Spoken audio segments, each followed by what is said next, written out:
Djouba, capitale du Soudan du Sud, a accueilli du 10 au 12 août 2025 une importante mission du Conseil de paix et de sécurité de l'Union africaine. Composée de représentants de 15 États membres, la délégation était conduite par l'ambassadeur Mohamed Khaled, représentant permanent de l'Algérie et président du Conseil pour le mois d'août. Parmi les pays présents, l'Algérie, le Nigeria, l'Égypte, la RDC ou encore la Côte d'Ivoire. Objectif de cette visite sur le terrain, évaluer la situation politique et sécuritaire du pays à l'approche de la fin de la période de transition.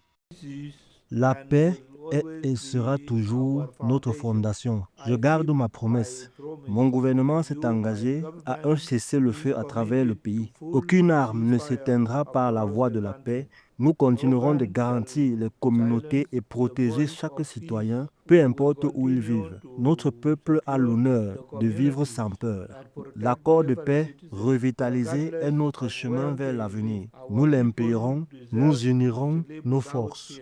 Point d'orgue de cette mission, une rencontre officielle avec le président sud-soudanais Salva Kiir. Le Conseil a réaffirmé son soutien au processus de mise en œuvre de l'accord de paix revitalisé signé en 2018 et l'organisation des élections prévues en décembre 2026. Tout en saluant l'engagement des autorités sud-soudanaises, le Conseil a insisté sur l'importance d'achever les étapes restantes de l'accord, de garantir un cessez-le-feu permanent et d'assurer la protection des civils et des travailleurs humanitaires.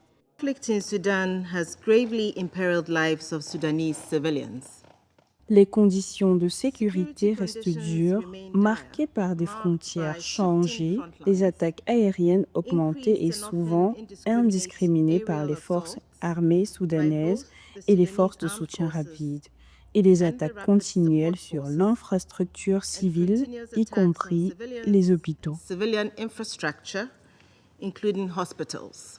Mais sur le terrain, la situation reste critique. Le pays est confronté à une grave crise humanitaire. Entre janvier et juillet 2025, près de 355 000 personnes ont été déplacées, notamment à cause des affrontements armés avec les forces ougandaises. Ces violences, combinées à l'insécurité alimentaire, aux épidémies et aux inondations, aggravent la détresse des populations. Selon l'ONU, 7,7 millions de personnes souffrent d'insécurité alimentaire, dont 83 000 en situation de famine dans des zones particulièrement touchées comme Nassir, Oulan et Pibor.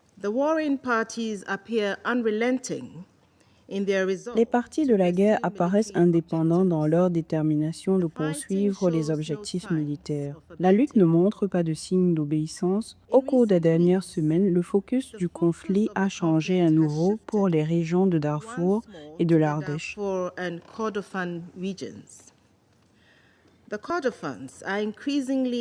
Le Conseil de paix et de sécurité a réaffirmé son appui ferme à la tenue des élections prévues en décembre 2026, censées clore la période de transition au Soudan du Sud. Il a également encouragé l'organisation d'un dialogue politique inclusif de haut niveau entre les principaux acteurs politiques en vue de parvenir à une solution consensuelle à la crise politique actuelle.